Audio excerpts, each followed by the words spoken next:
President of the Ravi Zacharias International Ministries and the author of several best-selling books on Christianity.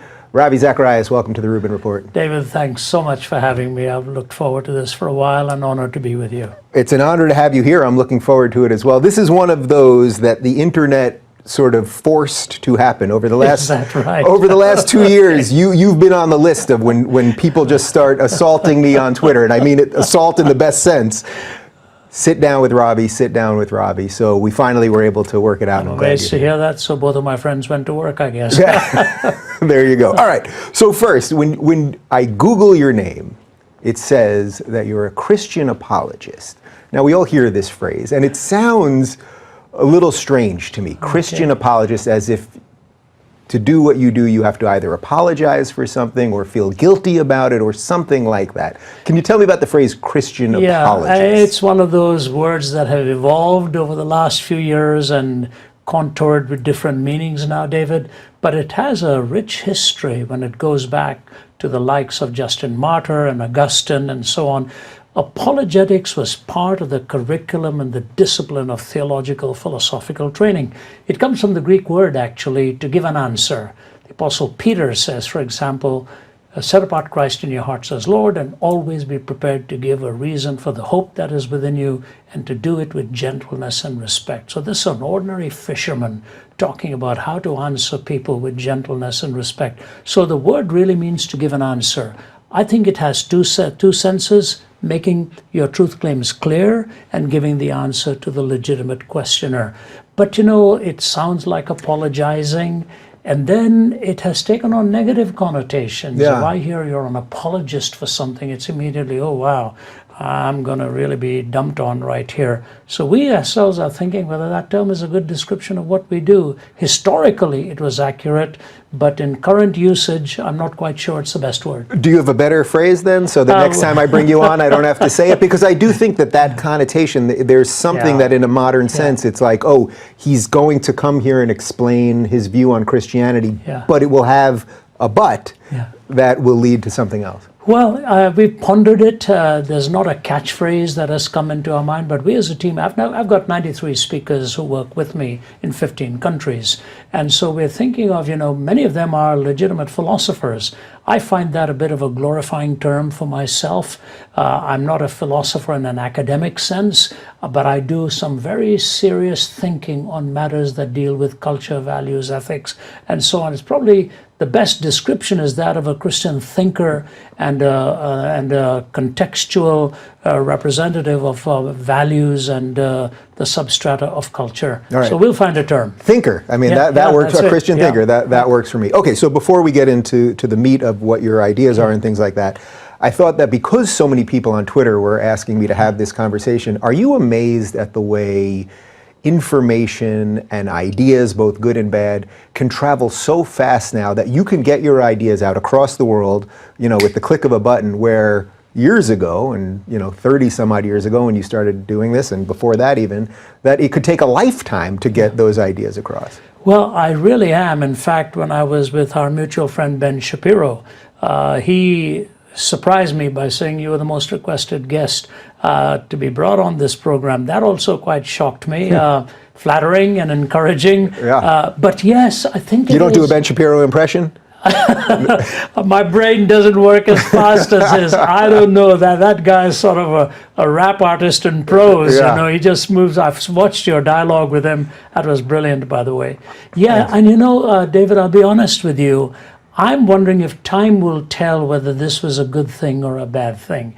And the reason is, good is naturally attractive, but evil is naturally seductive. And whether the wrong side of this will triumph someday, because all you've got to do is get one idea out there and you get a following for it, and destruction comes easier than construction. So I sort of holding out on whether this is good or bad. I love the fact that if I'm sitting in my hotel room in Delhi, away from my home in Atlanta, I can Google and find out information on almost anything that's going on out here. I love the fact that I can call my children instantly like that. But at the same time, all the farcical stuff, all the hollow stuff, all the negative stuff, all the destructive stuff that goes on, we're building a culture of hate.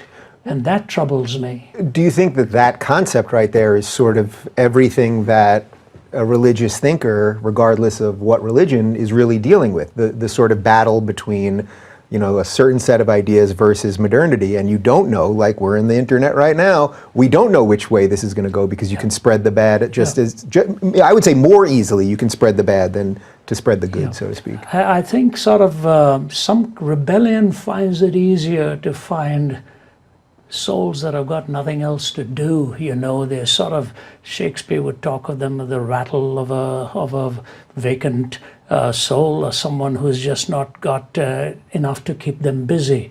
The Tower of Babel is a good example. You know, why did God step down to confuse the languages? Because unanimity in destruction can wreak havoc. However, it's here to stay, and this is only the beginning.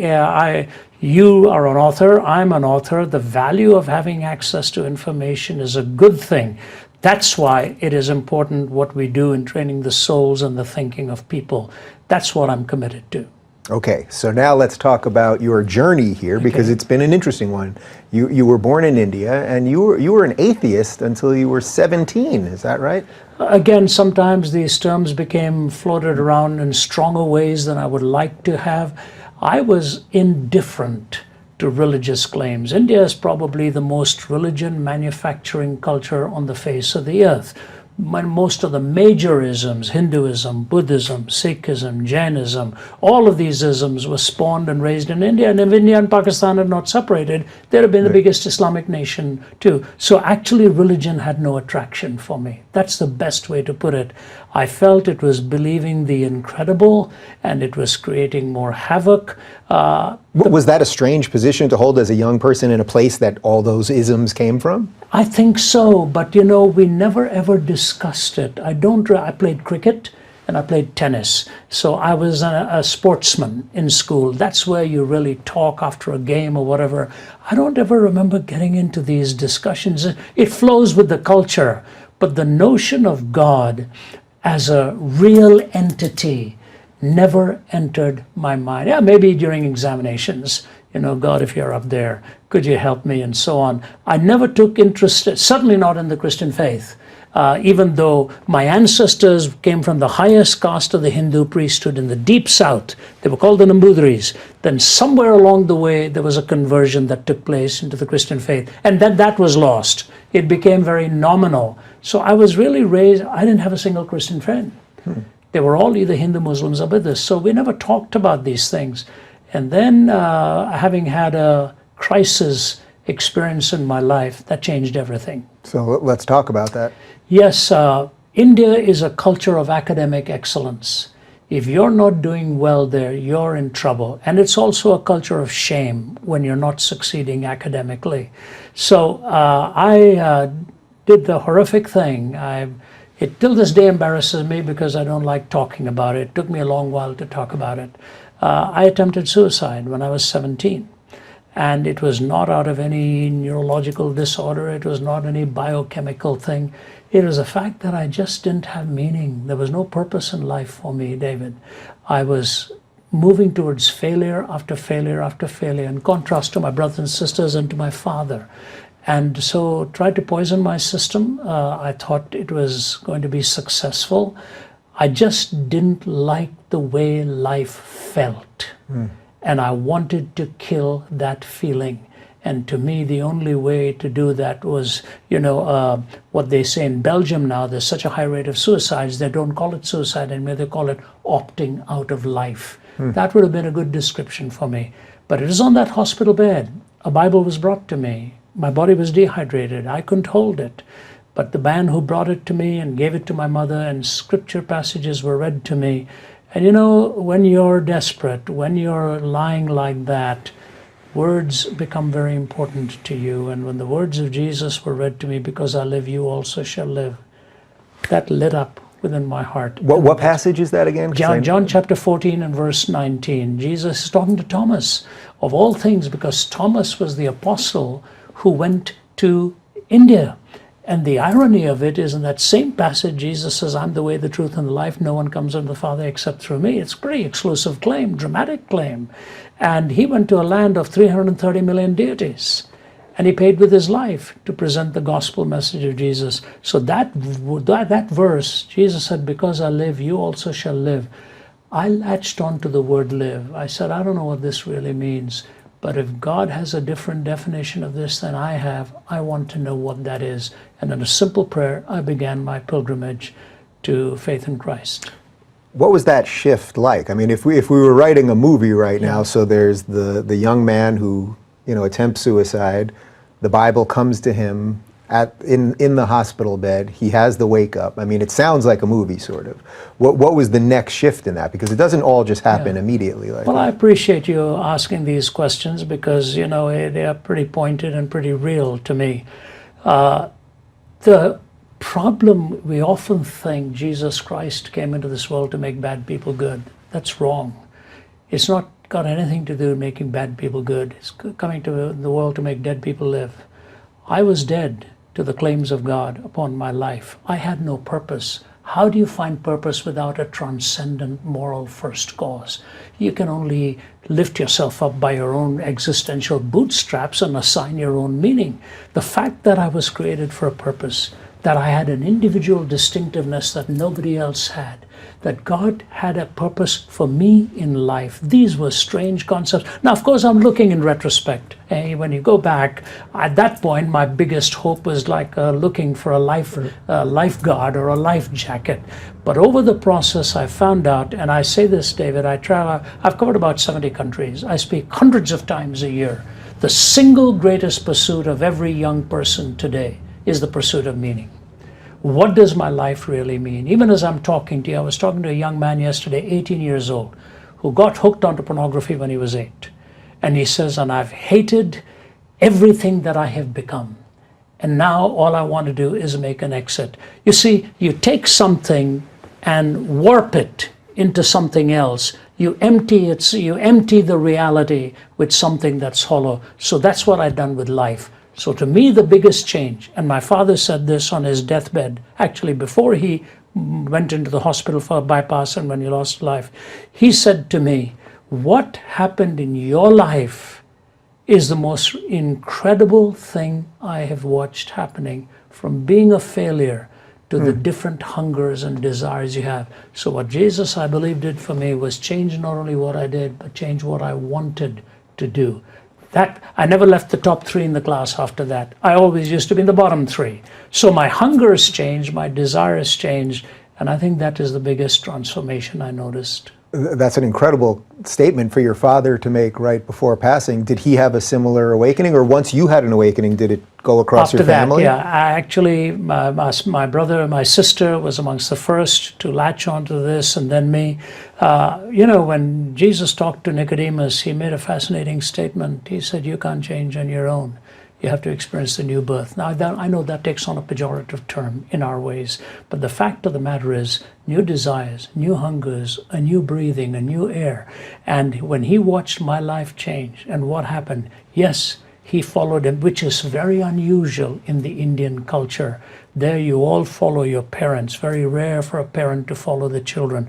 But he asked me to take him to the hospital. He was going to have bypass. I'm talking about 1979. So, you're talking about 40 years ago. It was relatively new. My dad was overweight. He was asthmatic, and things had gone wrong physically. But he elected to have surgery. But he had this premonition. He said, I don't think I'm going to make it. He was closer to my older brother. I was number 2. More like my older brother in temperament, but he phoned me. I lived in Niagara Falls, Ontario at that time, 90 miles away, 75 miles away. He asked me to come and take him to the hospital. And on our drive to the hospital, that was the conversation. That he said, what God has done in your life. And he also had that transformation through the work of God in his heart. You said the phrase existential bootstraps, which I like that. That's kind of interesting. Do you think some people can do it by themselves? Do you think some people can grab the existential bootstraps and not have a religious belief or something beyond themselves and still live a good and moral life and a meaningful life, let's say? I think so. I think they can. but it does not have ultimate grounding in a rationally compelling way. It has only that, an existential transformation. So yes, of course they can. And I have many of my friends who are like that. They're good people, they're decent people, and I enjoy those friendships because we have great conversations. But the question has to be, David, is what you believe ultimately true or only individualistically true for you and for me? And if that is the case, then you cannot absolutize it. You can only recommend it as pragmatically workable for the now. And then how do you dissuade somebody who by their own existential bootstraps have come to the opposite conclusions? There's no ontic referent. There's no point of reference to find a solution to what is true and good and beautiful. So this has come up with many of the people that I've had on the show from a religious perspective, from an atheist perspective, sort of this micro versus macro argument, where all of the religious people that I've had on here have said what you said there, which is that, yes, of course, at the micro individual level, you can have atheists. I've got plenty of their books right here, who are friends, who are good, moral, decent people. But it's almost that you can't organize a society around that, which is sort of, loosely, that's the Jordan Peterson perspective on this, which I think you probably prescribe to. Yes, I think Jordan Peterson's conclusions are terrific. His foundation is weak. I think that the edifice he has built on his presuppositions, I would love to get together with him one day because I love his... I will see if I can make it happen. Could you do that? Yeah, my it pleasure. would be an honor because I mean, the way he was treated at Cambridge, and his plan to go there is totally unlikable. An educational institution to do that to a man of his repute and his capability. Just briefly, the saddest part about that is, you probably know, I was on tour with him for the year, so I was with him when he found out he was getting the fellowship at Cambridge. It was the happiest I've ever seen him. And the idea that, putting aside why they did it, he has spread the ideas that you're talking about here, even if you don't agree with his methods completely. Yeah. He has done more to spread these ideas across the world in the last 2 years than anyone on earth, I would argue. And they decided, no, you can't. And I think he is outstanding. I couldn't stand up to his intellectual prowess. He's a man of incredible ability and courage. And he's from Toronto, and I'm from Toronto, actually. I'm from Delhi. I moved to Toronto. My family's all in Toronto. My wife's from Toronto. I have a very great respect for Jordan Peterson. But let me give you an illustration. Yeah. In Ohio, Columbus, Ohio, there's a building called the Wexner Center for the Arts, supposedly the first postmodern building. And I asked the person, what is a postmodern building? I know what postmodern philosophy is. What's a postmodern building? He said, well, the architect said if life itself has no purpose, why should our buildings have any purpose? And so he built it with no particular purpose in mind, stairways that go nowhere. I was going to say, where does the elevator go? And so he said, what do you think of it? I said, I have one question. Did you do the same with the foundation? You cannot fool with the foundation. You can fool with the infrastructure. And so to me, when Peterson talks of absolutes, when Peterson talks of right and wrong, not so much right and left, but right and wrong, his conclusions are very good. But the only reason I think those conclusions stand, if there is an ultimate eternal purpose for life itself. Otherwise, it's just one ideology against another, especially, dare I suggest, because of a pluralistic society in which we live. People start from different points in the beginning of the argument, and that to me is where I think there is the weakness. But his conclusions and his arguments I find very persuasive and very likable. If ultimately the conclusions are right, let's say, and you can argue about the little methods to get there, do you think that can be enough in and of itself? Had you not used the word enough, I would have said yes. Do you think that's valuable? Do you think that's a good way to at least have a culture? I can see why you're not going to go with enough. Yeah. Okay, I got it. But the foundation part of it is, to me, indispensable, because that's what you have built your theory on. However, for coexistence, for respectability, for civility, I think it's good, and I think that's why I enjoy talking with somebody like you. Even disagreement can be allowed, provided you don't get disagreeable in the process. And I think Peterson is very impressive that way. I'd love to talk to him on why he has not moved in that one step. See, Dennis Prager, for example. Dennis Prager and I have had several dialogues. You're going through my greatest hits over here. Great man. Funny, articulate, intellectual. But we do agree on one thing as a starting point, that the ultimate pursuit of life with Prager and for me was communion with God. And the starting point is that God has a moral law at work in this universe. When you start from that, even if you come up with some divergent discussions on who this God is, you can have intelligent debate. But if you start purely from an autocracy of good and bad, then you run into a problem in a pluralistic culture. So you can't start from the position that we all can have our thoughts and that they're all sort of equal, because the conversation can sort of never get anywhere, versus that there is some moral authority beyond us. And then what you may believe related to Jesus is obviously different than, say, what Dennis Prager believes, but you relish in that conversation, basically. Yeah, and this is really what I'd said in that wonderful conversation with Ben Shapiro, whom I admire so much, a great, great thinker. And I said to Ben, there's a struggle going on right now. It's between the two words egalitarianism and elitism. And as I said to him, we are meant to be equal as people, but not all ideas are equal. We have reversed it. We have made an elitism of people and an egalitarianism of ideas, and that is flawed as a starting point. So if I respect all of my fellow human beings, regardless of what their view is, and see them of intrinsic worth, not worth given by the government or state, but an intrinsic valuable entity, we can converse and dialogue, and ultimately truth will triumph in the end. And so I think it is important to have civility, which is lost in America. What America is witnessing right now is the destruction of sensible dialogue. Do you think that's happening across the West? It seems to me the amount of emails I get and what I'm reading, and from the countries I visited in the last year, it's not just the US, but it's starting to happen everywhere in different degrees. Yeah, the West is grappling with something. I think so, but it's also happening in the East. The only difference is in the East it is squelched right from the beginning. There's no free expression in China. China is making huge strides in this world, I think, in a demagogic way globally, while we're trying to worry about each other's tax returns out here. They are building a global empire, and we're not taking note of what it is they're doing. It's happening even in my homeland in India. There's a lot of trouble beneath the surface in the invasion of the private belief and so on. The thing is, in America is a commercial culture. Everything spreads faster, so we notice it more here. And I've now lived here for many years, and I'm saddened to see what we are doing to ourselves, because this is a great nation. This is a great foundation.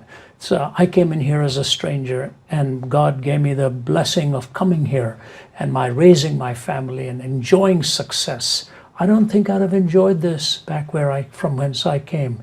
But now what we are doing is the vitriol, the invective, the poisonous barbs and statements. We can't seem to disagree without bringing the person down. Stay with as a debater, we don't go with ad hominem arguments. That's a sign of weakness. Anybody who attacks you personally, David, is telling you they can't deal with your arguments, so they're dealing with you. So I actually wasn't planning on going here, but I think this is a pretty rich place to move. So what then do the people that are trying to do what you're trying to do what I'm trying to do, that are trying to have conversations, what do you do in the midst of a world that is about ad hominem attacks, personal attacks, what people now are calling cancel culture and mob outrage to silence everyone? What do you do? Because I sense that it may not just be enough to talk about the right ideas. No. That at some point you hit the end of the road with that. You're doing it well, David. You're doing it well. I commend you for it. You're not a provocateur. You are not stirring up people to be angry. I'm a little worse on Twitter. In this room, I'm very good. But you are intelligently engaging, and that's what we are doing. I'm 73 now. I've been in this work since I was 26. I've done it for nearly half a century, as long as I've been married. I've been on numerous campuses globally, Islamic campuses, Hindu campuses, Buddhist campuses, atheistic campuses, and I was given an honorary doctorate from a Marxist university in Peru, you know? Wow. And San Marcos, an honorary doctorate I was shocked. And but the first time one of my colleagues went there, they blocked them. They didn't want to hear them. And I said, what happened? How come? And they said, you're getting us thinking noble thoughts, good thoughts. You're getting us thinking in the ways that we ought to be thinking. We've not reached there yet. So I believe ultimately God gave us a book, which means the word is very important. And just speaking nearby the night before I'm speaking to you, the number of young kids who said, I watched you on YouTube. I've listened to this, I've listened to that. I think our only hope without coercion is to put the ideas out there and hope that hearts will change and that truth and beauty will win out in the end rather than that which is hideous and that which is false. Do you think part of this is that the secular world has sort of handed us so much meaningless crap? I mean, that now there's a sort of renaissance in television, but that so many of the movies, it's just everything seems to be infected with some sort of postmodern view of the world. Yeah. And that then causes a young person that maybe wouldn't have listened to a 73-year-old a couple of years ago now go, well, wait a minute, I saw this on YouTube and that actually doesn't sound nearly as crazy as the stuff that Hollywood's handed me. One of the nicest things, I don't like to talk about what people say in their compliments, but one of the nicest things a young man said to me, he walked over to my colleague and he said to him, when I'm 73, I hope I can be like that. That tells me that when they look at what is an ideal to them, they want to emulate it, they want to be in that way. But you're right, secularism led us to a bankruptcy of values. It led us not only to a bankruptcy of values, it led us to an impoverished way of conversing with each other.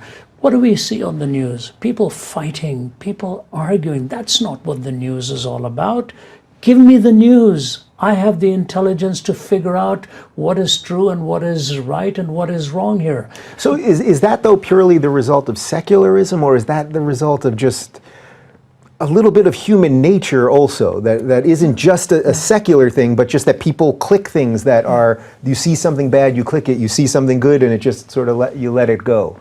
Well, that's the battle between religion and secularism constantly. You're right, and to point that out, but I think if we take the term secularism or secularization, okay, it's a process by which religious ideas, institutions, and interpretations have lost their social significance. That's the classic definition of secularization. The very word secular means this worldly.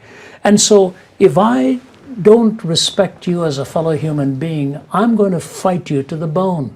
But if I say this man has every right to his belief and the integrity of his belief and to defend it, then I'm not fighting you. I'm discussing ideas. But what happens, I think, David, is we put faces to beliefs. Mm-hmm. And if we don't like that face, we attack the person. Let me give you an illustration. I'm a great lover of hockey. Follow the NHL. I grew up in Canada. You have no choice. It's hockey night in Canada, And so, so that's your other religion. Partial, yeah. Except I don't give any offerings in there. The thing is, what does a sports writer do? He doesn't just say, in the days that I was watching it, that Boston Bruins are coming into town. It's Bobby Orr and Johnny McKenzie and Phil Esposito. They make it a personal thing because we follow persons. As soon as you watch a sport, they like to identify an individual who'll be the face of that particular team, because then you get the adrenaline going. If you're just talking about two great hockey teams playing each other, the way I think it used to be when the Montreal Canadiens came to play the Toronto Maple Leafs, it was hockey at its best. So I think the personification of an idea and the embodiment of an idea has created this spirit of negativism.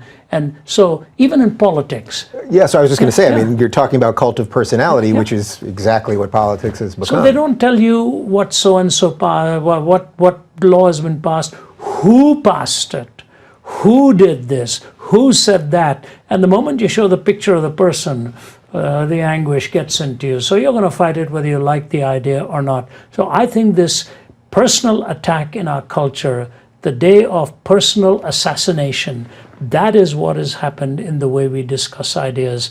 And I'm not given in to that. When I'm invited to places where they really want to get into a fight or something, I say, no, thank you, I'm the wrong person. I want to have an intelligent conversation and trust the audience to make up their minds. So as someone that lives in the United States now, that originally from India, went to Canada, a couple of things that you've referenced here have sound very in line with the Constitution of the United States and the Declaration of the United States, that we have God-given rights, and yet at the same time, these were the men who were guaranteeing your freedom from religion. That's very much in line with what you're talking about, actually. Well, the freedom of religion, and when you take that very statement, that we hold these truths to be self-evident. What do we mean by that? There are no self-evident truths anymore in our postmodern mindset. Postmodernity ultimately does away with truth, meaning, and certainty. So what do we talk about as self-evident? And then what are the self-evident truths? That we are endowed by our Creator with these unalienable rights of life, liberty, and the pursuit of happiness. Here's what I want to say, David. No other worldview would have generated a statement like that except the Judeo-Christian worldview, because you break it down phrase by phrase, and so many worldviews would say, no, I don't agree with that. I think the framers of the Constitution and the writers of the Declaration of Independence and said, we put our names with our sacred honor, the sacredness of life and the sacredness of your word. This had the potential to be a great nation. But in the last 50 years, we are seeing this dismantled and falling apart just by the volume of words that oftentimes are incoherent. So how do we reverse some of that? Because it's very obvious that people are waking up to this. People don't want the chaos. It's why people are paying attention to all of these things on YouTube. I think so much has changed globally, David. It's not, as you said earlier, not just the United States. I could name 4 or 5 countries to you where there is more a radical type of politicization of ideas that have made the people shocked and surprised with how the particular elections went. We don't like what we have, so we like to try something new. It's not so much that the politician produces the culture as much as the culture produces the politician. So where do we change? My own honest opinion in this, I think it's going to get a lot more worse before it gets better. But if there is a change, it is going to have to change in the academic world. What we are teaching our students is bringing itself out into the open. Our faculty members have to learn to have intelligent disagreement and dialogue, not so program the students into thinking in one particular way. And I think the academy has failed America. Do you think it can come back? Because this is being debated constantly now, that academia now is so rotten, that the systems and the gatekeeping is so infected. There's a lot of people that I think are making a sound argument that it basically just all has to collapse. Of course, what can come on the other side of a collapse could be a lot worse, and that's what we have to I don't know if you've read about. Paul Johnson's book on intellectuals. It's a very powerful book. The closing paragraph itself is, he was a historian, and he talks about how intellectuals have so shaped and programmed culture, and very often their own private lives are in complete disarray and falling apart and imploding. I think the answer to your question is there hope? Is there going to be change? I think so. Let me give you an illustration of this. I'm pretty sure this is correct, but I've not verified it. But a congressman wrote to me, and he said when Ronald Reagan was shot, Tip O'Neill went to the hospital and sat by his bedside and prayed for him, for Ronald Reagan. They were opponents on a platform of political debate. But when one of them was wounded with a bullet, the other man came and sat by his bedside and prayed for him. That would never happen today. What has changed? So my way of thinking, what did it take to change the scourge of slavery? What did it take to move the scourge of racism in a different direction? Oftentimes it took a handful of people. It didn't take mighty armies. You can just about name the individuals, whether it was Wilberforce out there or people like Dr. Martin Luther King out here and so on. They changed history. I look at my grandkids and I hear statements coming out of some of them which are amazing to me at ages 7 and 8. They'll say things and I say, wow, where did that come from? I'll give you an example. My grandson on Good Friday had his teacher wash the feet of the children, first graders. She washed their feet. So this little guy, Jude, who is now 8, was 7 then, asked her, can we wash your feet today? So they brought a basin of water. These little kids put her feet in the basin of water and washed her feet. And then he says, the teacher wrote this to my daughter. He said, you'll never believe what your son Jude did today. They washed my feet. And then he looked at her and said, your feet are now clean, but your heart is even purer. And our hearts are purer because we have met you. When a little one, 7 years old, can make a comment like that, the right time, the right person will arise and change the course of history.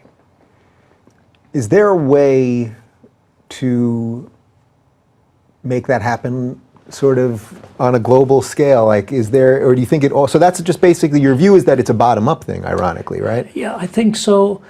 Is that an odd place for a religious perspective to come I thought from? I was going to qualify that. I said it's a bottom-up in that it has to start from the foundation, but it's a top-down. It has to begin with a transcendent worldview of who we are in our essence. So, and that's why I think it's consistent. God doesn't just change what we do, He changes what we want to do. And so the transformation will have to come from a transcendent, eternal purpose. But the transcendent purpose changes us foundationally. So it's a top-down, bottom-up, and neither is excluded. So if there was say a healthy society that was incorporating all of the ideas that you're talking about, how would it deal with the forces of modernity? How would it deal with stem cell research? And we don't have to get into a specific thing, but all of the things that science brings us and the good and the bad that comes with the internet, how would it actually negotiate that modernity and secularism, really? That's a great question, because our instruments are getting more sophisticated as our capacity is getting more multiplied. But if our character doesn't keep up with it, we will just have a more sophisticated way of self-immolation and self-destruction. I had a guy in Canada stand up in the audience and he said to me, I can't buy into this kind of worldview. He said, I think empirical science all the time. That's my worldview, the empirical sciences. So I said to him, I agree with you that empirical science is a very vital discipline in our times, whether it's for health, whether it's for understanding the cosmos, all of these. I said, but let me ask you this way. The empirical scientist in the lab is working away at research. Why should he or she tell us the truth when the research is done? What of the empirical sciences gives you that imperative to be honest and tell you the truth? I said, now you're into metaphysics. So it's not just physics. So I think the value structure and the character has to start. So did he have a response to that? Because I assume his response would be something like, well, his code, his internal code of ethics would force him to tell the truth, even if it was against his premise or something Actually, like that. he just sat down. He said, I have to give that some thought. Because, in a cross-cultural setting, that doesn't necessarily follow. For example, this great thing of identifying a particular gene that they were removing in China. I think you followed that. Yeah. And all of a sudden, the Chinese government is slapping this doctor with all kinds of fines because he never got permission for it. And now they're finding out that the implications of manufacturing that kind of genetic code is fraught with all kinds of dangers. So the old adage holds true. Knowledge is a deadly friend when no one sets the rules. The fate of all mankind I see is in the hands of fools. The rock musicians told us that. Yeah. And musicians are often more logical than those who just do ordinary philosophy. So I think what it has to start with is this bottom line question to me, David, what does it mean to be human? If we don't answer that question, everything else is footnotes without a body of the substance. So to me, I oftentimes speak on that subject. What does it really mean to be human? Why do I have to respect your essential worth? regardless of our disagreements. Why am I sitting across you here actually thinking, I like this guy. He's a good man, he's a man who's thinking clearly. And even if we have our fundamental disagreements, I have to respect your right to your thinking. And hopefully, in the end, as we dialogue, the truth will have its way. Yeah, it's funny because I always say to Ben Shapiro, who you referenced before, that whatever our political disagreements are, I suppose if we can remain friends for another 50 years, then maybe one of us will concede a point here or there, which I think we've actually both done over just the course of a couple of years. But then at the end, it's like, well, then what's the worst that happened? We agreed to disagree when I'm 94 and he's 87. And the truth of the matter is, we can disagree on the law of gravity, but there is the law of gravity. But it still exists. We can disagree on the human essence, but there's only one explanation of that human essence. So, fascinatingly, Jesus didn't persuade everybody whom he spoke to. There were some that walked away. And he looked at some of them and said, will you also leave me at this point? He looked at his disciples. The cost of truth is huge, but conviction with compassion is indispensable. So you mentioned Judeo-Christian values, and since we've talked about Shapiro and Dennis Prager, who come at this obviously from a Jewish perspective, and you can agree to disagree on whatever those outside issues are, but when you walk away from a conversation with someone like the two of them, or someone from not a Protestant outlook on life, etc., do you feel that they're missing something that is an invaluable point to your worldview? Well, if truth by definition is exclusive, and one disagrees with the other, there is still the necessity of the truth, Prager, I thought, had a wonderful answer when we were talking, and he is very respectful to me as I am of him. And Prager looked at me and said, when Messiah comes, I will have only one question for him. Have you been here before? And I think that tells me how the man is thinking. But let me give you another illustration. There's a very great Hebrew scholar in Jerusalem. I was writing a book on comparative worldviews, and I spent some hours with him. Brilliant guy, Moisés Sharon. He has written more on the inscriptions in the Middle East than anybody else, multiple volumes, if I'm not mistaken, 20 or 30 volumes. And he looked at me at one point and he said this. He said, Mr. Zacharias, you and I may have our differences, but we have one very essential thing in common. I said, what is that, sir?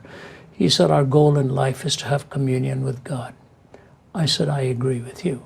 And then he went on to say something fascinating about how he differed from other religious worldviews on that matter, but not with the Christian worldview. And that's why I think the Judeo-Christian worldview. And Ben Shapiro said to me, what was missing in the Old Testament? What was wrong? I said, no, it was not wrong. It was the gradual unfolding of that relationship with God that we were offered, and that the grace that is given to you and me right from the beginning has hints of this. And the mirror of the law told me my face was dirty, but the mirror couldn't clean my face. I had to go to the faucet to find that cleansing. I said, so it's a complementariness and a completion. But to get to the heart of your question, yes, I would go back and say, there's one link here that is not as strong. He may think the same of me. Yeah. So the way I come at it is this. There are tests for truth, and there are objects of those tests. And I say it's this. There are really 4 questions of life, David. Origin, meaning, morality, and destiny. That forms our worldview. Where did I come from? What does life actually mean? How do I differentiate good and evil? What happens to a human being when he or she dies? And therefore you put the 2 tests of truth, correspondence and coherence. Are my answers corresponding to reality? When my answers are put together, is there a coherence to them? And to me, in that Judeo-Christian worldview, it meets the 2 tests of coherence and correspondence with the 4 questions of life. So then from there, without getting too lost in the politics of the day, when I watch these debates or just sort of anything that's happening politically, I always am thinking, well, why would I want these people to have any power over my life? They don't seem to be addressing anything that really matters, right? They're not going to really have an honest, they'll maybe ask them a quick question on faith and they give you some glib answer or something like that. But I think part of the issue right now is that politicians feel they can solve all of man's problems. But you would basically argue these are not even for man to solve in the first place, or something like that. I think politics is a necessary evil in our time. But a good politician is the most difficult job in our time. And there are good people out there. I've met them. I know them. And they are the ones who grieve most as to what has happened. Somebody told me from the State Department, I've been here 30 years, I've never seen the mood so toxic as it is now. We need it. We need these structures. But I think we need examples to model it, not just to speak it. And most of the time, as I said, I'm very troubled about what's happening globally. I see it. I see two of the major atheistic religions or the atheistic countries of the world, demagogues in charge of there, not giving their people the freedom to believe or to disbelieve, while they are increasing their footprint all over America. Wait, what's the second? You're talking about China and Russia? And Russia. Yeah. And what are we doing out here? We are fighting each other. You know, there's an old adage, how horses fight and how donkeys fight. When horses fight, they face each other, form a circle, and the attacker comes and they kick against the attacker. When donkeys fight, they form a circle with their backs to each other and face the attacker. And what do? End up kicking each other to death. And so that's the way we are doing politics today. Not all, by the way. There are good politicians there. But throwing the oil into the flames one after another. Think of what the last 2 years have been spent by politicians doing peripheral stuff while we are fiddling while Rome is burning. Here I am talking to you in Los Angeles. It grieved me this morning to be sitting having my breakfast in a restaurant with a bowl of cereal and looking at the number of homeless walking by. It just crushed me, you know. What has brought all this about? Let's sit down and find a solution to these. Think of the number of people dying because of the opioid crisis. Think of our young people who are battling destruction in the family and the home and all of this. We're not addressing any of those things. Instead, what were your tax returns? It looks like we are only following the money trail. Yeah. We are not following the trail of conscience and cultural well-being. Well, we seem to be following the shiny object that's ever moving. Yeah. And it provokes those who are with you on your side. Yeah, I've got to punch that guy in the face. Really? And then what? My professor used to say some people are better at smelling rotten eggs than laying good ones. And that's really what we're doing. To go back, I think what we need is a test of character, not uniform in our beliefs, but a character that will hold integrity as a primary method of discourse. If you lose that, you lose the discourse. Doesn't it seem, though, that would be almost impossible right now to break through the ether, which is maybe why you said you think it's going to get worse before it's going to get better? And I think some great tragedy will hit us, and then we will awaken. Is that it? I mean, I've said that once or twice, and I don't like thinking it. You know what I mean? You don't want to think that something horrific would have to happen so that it would be the only way we could reset, which of course nobody wants to happen, and yet we find ourselves in this weird thing. It's like, what else would do it? It's a good question and a worthy question. You know, I don't think there's a simplistic answer, but I just go with people whom I know in my own heart.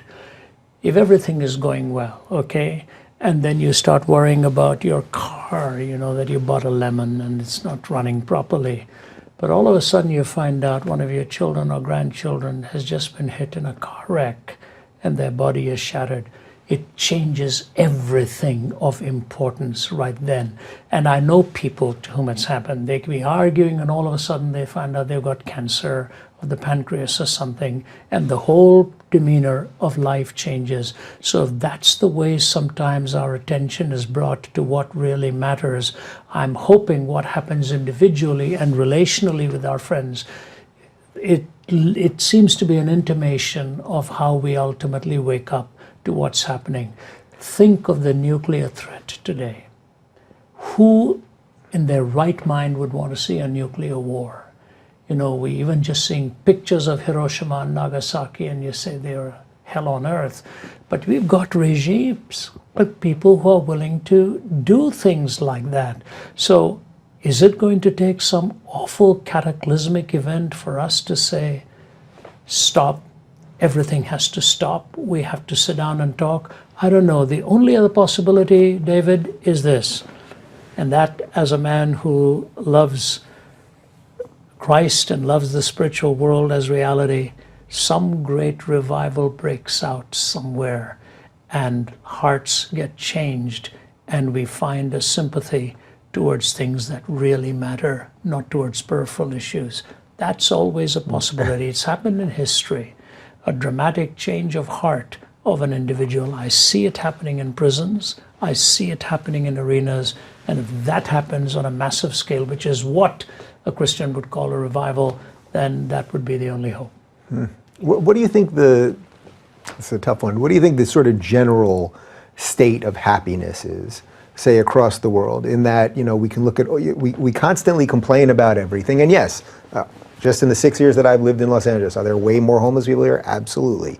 And they can talk about climate and all of these things, and yet there's so much counter to that infant mortality is the lowest it's ever been, that actually there's more green on earth, and we can find all of these different studies. We've eradicated most diseases. There's less war right now than at almost any time in human history. All of these things, not to say there aren't bad things. Yeah. But is there a way to sort of measure happiness across time? Happiness is treated as a thing to be pursued. To me, it's a byproduct. It is not, there's an old Hebrew parable. God is like the light. Happiness and prosperity is like the shadow. If you walk towards the light, the shadow will follow you. You turn your back upon the light and chase the shadow, you will never, ever catch up to it. We have found means of administering temporary happiness that have actually cost us more in the long run. And therefore, I think happiness pursued is seldom attained. The good pursued produces the peaceful heart. It is really a question of, are you at peace? Thomas Merton used to say, man is not at peace with his fellow man because he's not at peace with himself. He's not at peace with himself because he's not at peace with God. So let me take that middle part. If I am creating misery for people around me, and I'm roughing people's lives up, you know what that tells people? I am the one who's messed up inside. It tells me more about myself than about that person. That's what I see in our world today. People are distributing curses and displeasure because they themselves have no peace within their own heart. If I'm at peace in my heart, David, I'm not going to be coming and taking you out to spread some kind of unhappiness or whatever. You'll see the overflow. We've got to get to what it really matters, and that begins with our children. If we can impart to our children a peaceful heart, a good and a decent heart. Think of what is, for example, a few weeks ago I was speaking at our own institute in Atlanta, okay? And there was I just had surgery 2 days before that, so I was very uncomfortable, and I'd come off an intubation. My voice was still raspy. But there was a lineup of people who wanted to say hello. And I knew I couldn't stay any longer. I'd already been on my feet for so long. So I looked down the line, and I saw a young boy. And he looked very disconsolate. So I just waved him over. I said, I'm leaving soon, but you look like a troubled man. What's going on? Can I help you? He said, Mr. Zacharias, I'm 13 years old. In 11 days, I'll be 14.